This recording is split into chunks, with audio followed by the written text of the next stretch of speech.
Let me guess, you signed up for every free lead magnet and binged on every marketing YouTube video and thought, what am I missing? Why isn't my business exploding like that? Well, I can tell you, you're not alone. Whether you're just getting started or have an established business, entrepreneurship can be really lonely. But it doesn't have to be. Overcoming your fear of launching or building your personal brand or figuring out how to scale, it shouldn't be holding you back. It should be empowering you. On this podcast, we're going to deep dive into the mechanics of what it takes to build your brand, make your mark, and stake your claim in the digital marketing space. I'll be chatting with people from all walks of life and stages in their careers. I will be getting inspiration from real experts who will share their actual strategies and techniques to grow loyal and raving followings and sell more stuff. This is entrepreneurship from people who are already there making it happen. My name is Jeff Mendelson. Join me and welcome to the One Big Tip podcast. Hello, everyone. Welcome back. My name is Jeff Mendelson, and this is the One Big Tip podcast. And today I have Ralph Peterson, who is a management development specialist and a best-selling author. He works specifically with the healthcare industry, which I thought is a very interesting industry to analyze today. He's going to come at us with some really great tips, not only about managing yourself and getting promoted, but also some bigger ideas on how to develop yourself and to excel in whatever industry you're in. Ralph, welcome to the show. Well, thank you for having me. I appreciate it. So Ralph, in an introduction, you talked a little bit about the healthcare industry, and you've spent a lot of time in that industry and have looked at it from many different levels, from some of the lower positions all the way up into the upper management positions. Can you please take a few minutes to explain what your mission is and how you go about it? Absolutely. I've started working in long-term care and healthcare and nursing homes as a housekeeper. So, talking about starting at the very bottom, I've started at the very bottom in nursing homes. My whole mission, my whole job, the thing that I get up to do every day is to find, recruit, develop, and promote people who can be in charge. We do not have, it's not singular to the healthcare industry. I think it's a global problem that we have. We do not have enough managers in the entire world. People who have both the desire and the ability to stand up and say, yes, I will take charge. Yes, I will take ownership. Yes, I will be responsible. And it's very difficult to find people who do that. And in long-term care the industry is very much like healthcare itself. It's like government. It's like companies that people come into it could be their first job. They come in at 16, washing dishes, and they retire there. That happens a lot in long-term care, where people spend their entire career working in nursing homes. And it's a company that you can grow with, because at 16, you can wash dishes at night and do cook prep work and stuff. And then you can come out of college and be a nurse. You can be an administrator, you can be a social service director, you can work in maintenance, you can work in housekeeping. There's all kinds of opportunities and different career paths that you can take in long-term care. And there's a lot of opportunity for people who don't go to college to still get promoted in long-term care. So there's all kinds of great career paths you can take in long-term care, even without a 4-year college degree. There's a lot of trade skills that we have.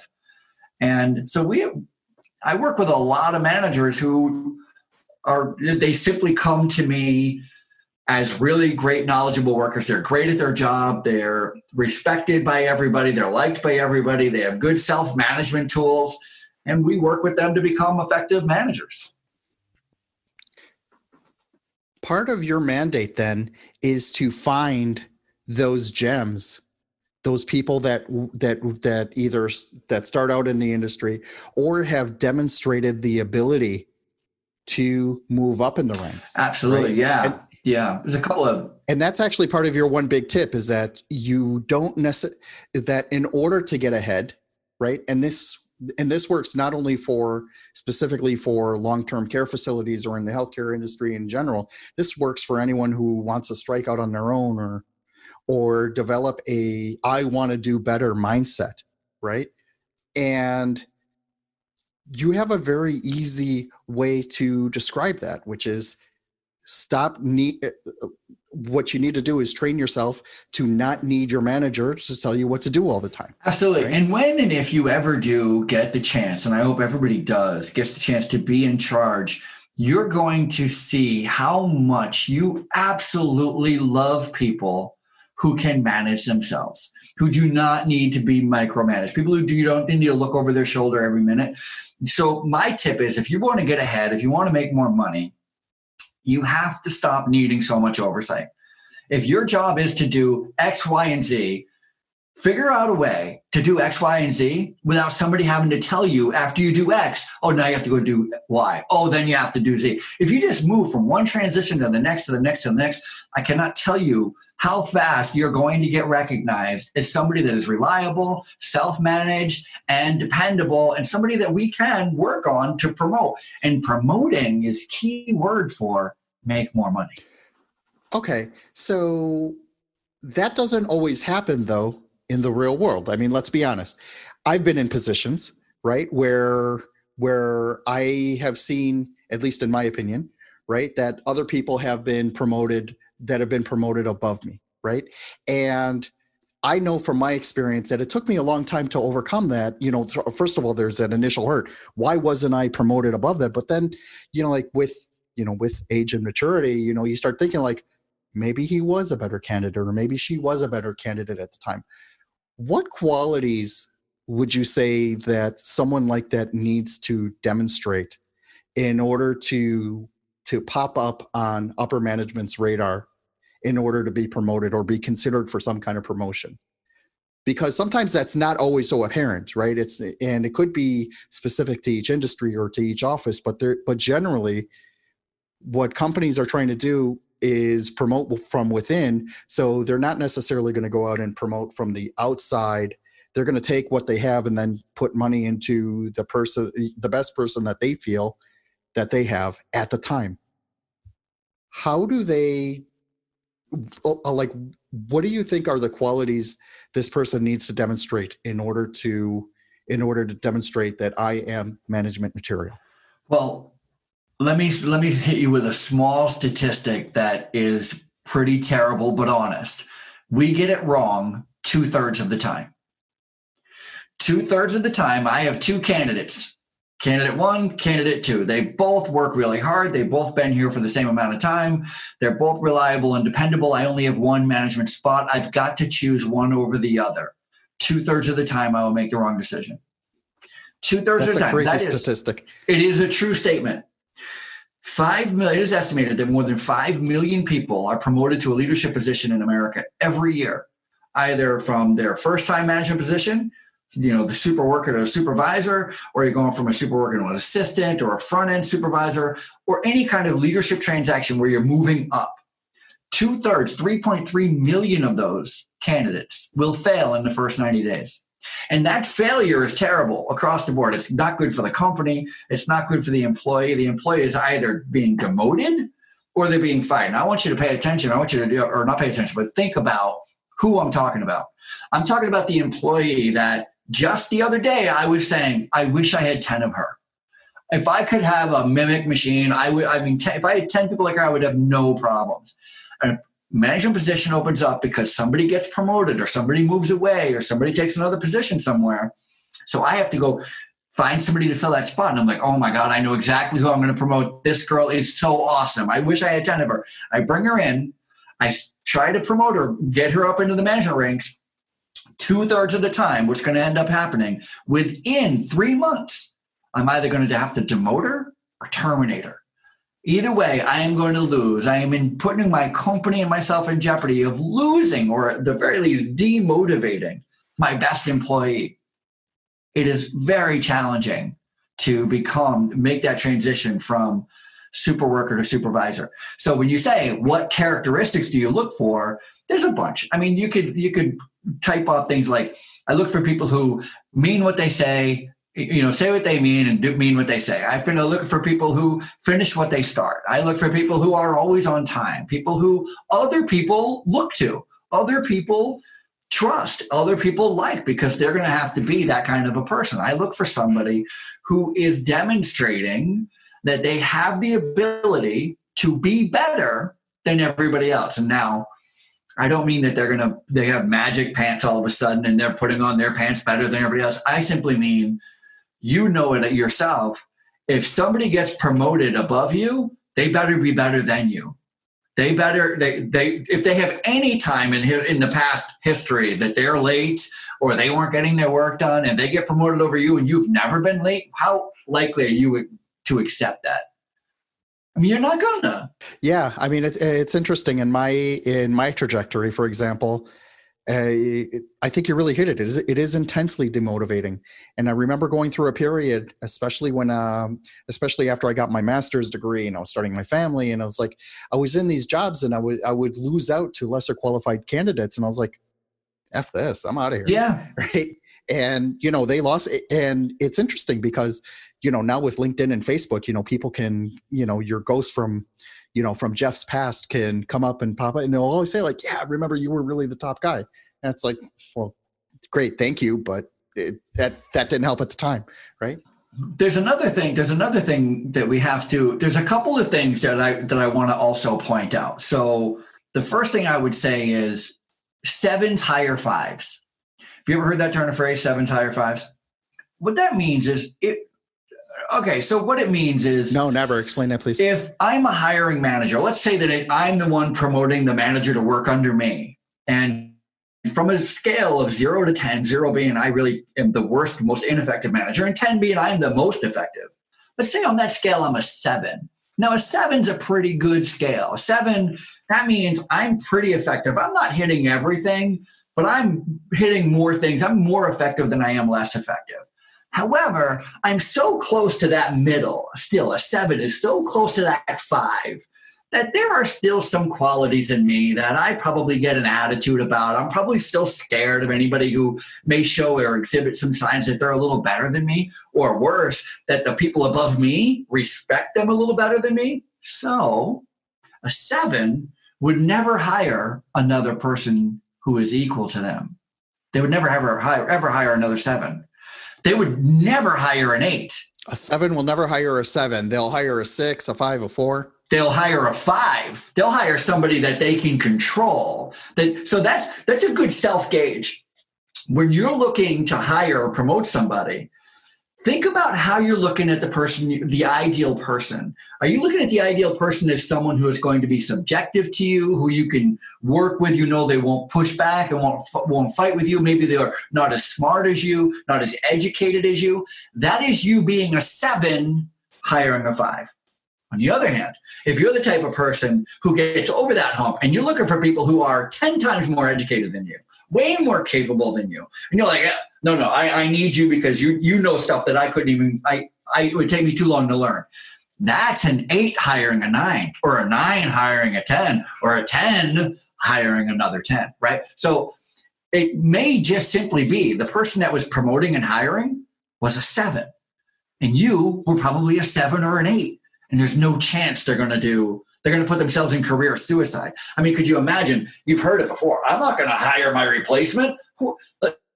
You bring in the person who's going to replace me. You want me to train them? No chance. That's the same attitude a 7 has when they're looking to promote or hire a new manager. That's why they hire 5s. That is so prevalent in just about every place that I have ever worked. Yeah. Wow, that's really amazing. The other thing that I would say, because I said there was 2 things. That's one. The second thing is there really is a good guy component. There really is. And so there's politics involved. That means if you're the type of person who slides in at 7 and slides out at 3:30, and you have a wonderful balanced life where when you're at work, you're at work, and when you're home and your family, you're at home and your family. And then here comes this other guy, and he shows up at 6:45 and he stays till 4. And those little early times he's hanging out with the boss. And at the end of the day, he's doing a little more hanging out with the boss. The boss is more comfortable with that person. They know that person a little more. They're friendly a little more. And that good guy or good girl kind of aspect really plays into effect over who you want to work with. Because do you want to work with your friends or do you want to work with your enemies? I mean, of course you're going to say you want to work with your friends. So let's say, do you want to work with people who you get along with or people you like? Were you going to say, I want to work with people that I like? Okay. So do you want to work with people you like but you don't really know that well and don't hang out with, or you want to work with somebody that you like and know and hang out with. I mean, so there is some politics in that. I know that I myself have screwed myself because there was boss ahead of me, above me, the guy doing all the promoting. I couldn't stand. And all my other coworkers would be like, no, we're going out to, this guy's going to be bringing us all out. It's super fun. You should have been there. And I'm like, I would never go. And you know what? I never went. You know what else I never did? Never got promoted. You never got promoted. That's right. But amazing. It was my fault because there is politics in it. There really is. That's why their golf game is important. That's why bowling is important. That's why attending the company picnic is important. Going to the company Christmas party, it's important. It's good for you. It's good for your whole team, everybody you work with, to let your hair down a little. Put yourself in a situation where you can just have regular conversations with the people above you, or you're never going to get noticed. I never thought about it that way. Honestly, I hated all those events. It's funny. Something a lot of people don't know about me is that I used to call myself the Grim Reaper of companies, because every time I would get a promotion or some kind of recognition, like most productive employee of the year, or employee of the month, or whatever it was, I was usually out the door within 6 months. Well, I don't know. I can speculate, but I see it all the time. What is your speculation then? Well, we have in long-term care, we have a quality award program that's put out by the American Healthcare Association. And it is a really hard, lot of work. It's based on the Baldrige criteria, Malcolm Baldrige Award. It's a national award. And every company in the country can apply for it. And it's just based on how do you manage your organization? How do you solve problems? How do you develop a strategy? How do you ensure strategies are working? How do you engage customers? How do you listen to customers? How do you engage staff? So you answer all these questions, right? So it takes a lot of work, and there's 3 steps. It is a bronze level, which is a 5-page application. There's a silver level, which is a 25-page application. And then there's a gold level, which is a 75-page application. So you can see how it's a lot of work on the administrator. Yeah. Right. It's also worth it. I mean, it's worth it on 2 different levels. Number one, if you go through the process, you're going to have so much clarity on how you are developing your management team, how you guys are managing, how you're developing a strategy, how you're treating customers. You're going to see all the gaps in your business. It's so fantastic. Everybody who goes through the process makes more money. I mean, it's just a guarantee because you're so much clearer on your job, on your position. You ever done a competitive analysis where you look at your competitors around you and see what they offer and compared to what you offer? And then in the application, it asks you to say, okay, so what are your strategic challenges and what are your strategic advantages? That is, why would anybody choose you over them? And let's go in reverse. Why are they choosing you and choosing them and not you, right? So you're really focusing in on this and breaking it down. So it's really great. So the bronze application is pretty, again, it's 5 pages. It's far the easiest. The silver is very challenging. It takes a lot of work. Now, I have seen a lot of administrators work their tail off to get the silver. I mean, really work their tail off for the silver. It takes months of work, usually by yourself at your kitchen table at night, writing this 25-page document. They win the award, and within 6 months, they get terminated. It happens all the time. They took this building, this nursing home, this facility from no award to 2 awards, the bronze award, then they went and got the silver award. And I can only speculate that once you get the silver award, because most of the time, there's not a lot of people who go for the gold from silver. A lot of people are happy at the silver. Like that's the end goal. And that is the problem. They lose their mission. They no longer have a target they're reaching for. See, for that whole time that they've been reaching for that goal, they're going to get that silver award. They're in it to win it. I mean, they're doing everything they can to get that award. As soon as they get the award, they no longer have a focus point. And so and let's be honest, we can't appreciate each other enough. I mean, I'm the worst at it. I'm constantly trying to get my wife to say good job to me. Like I'm constantly, like it's stupid.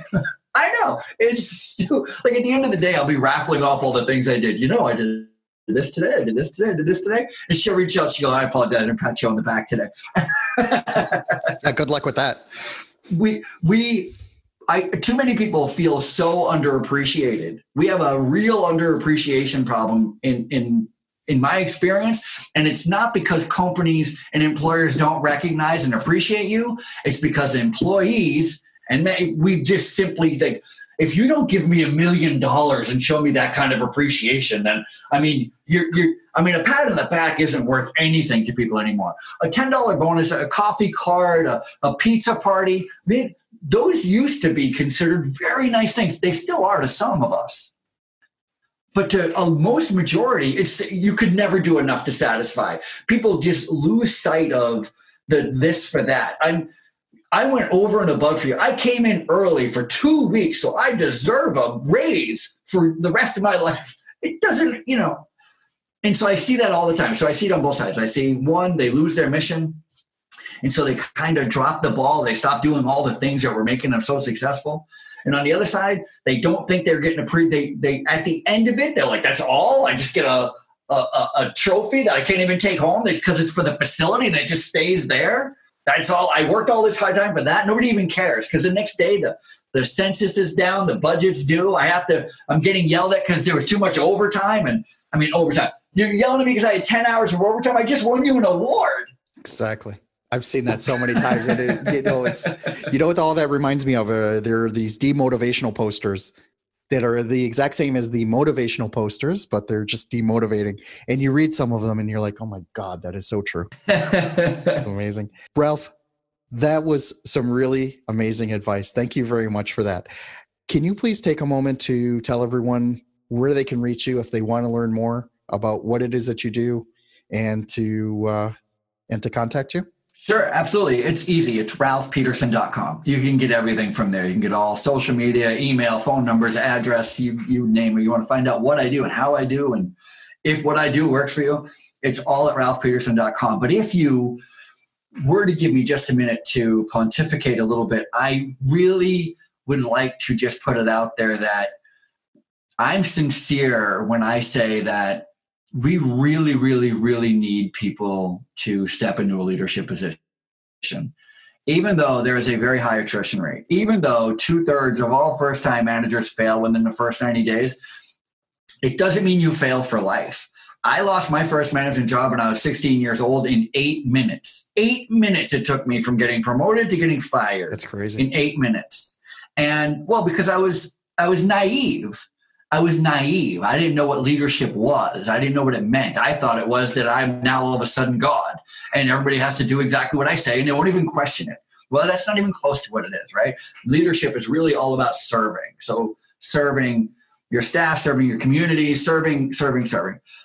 But there is a huge deficit. There's a huge deficit in long-term care. There's a huge deficit in healthcare and government and every company, every country across the world. We're all lacking people who say, yes, you can count on me. Yes, I'll be responsible. Yes, I will stand up. Yes, I will work harder. Yes, I will learn more. Yes, I will try harder. And I'm telling you, it is worth it. It is the best job in the world. And so I'm just on a global recruiting campaign to go and talk to people who you work for. And just, if you're ever interested in becoming a manager, go to your boss and say, if there's ever an opportunity to learn how to become a manager or to do more, that is how you're going to be able to make more money, which is, of course, my big thing. Like, if you want to make more money, I want to give you more money. Just help me continue to achieve this goal. And leadership is really the only way to do it. So if you've ever been in charge or ever wanted to be in charge, if you've been in charge and you failed, get back on it. You can do it again. Failure is how it's supposed to go in leadership. You make big decisions and you make big mistakes. That's how it happens. If you need to move to a different job, a different state, a different country to get another opportunity, do it. It's worth it. It is worth it. That's it. That's great, Ralph. Thank you so much for being here. This has been a really enjoyable conversation, and I really appreciate you taking the time to speak with all of us about that. My pleasure. Thank you for having me.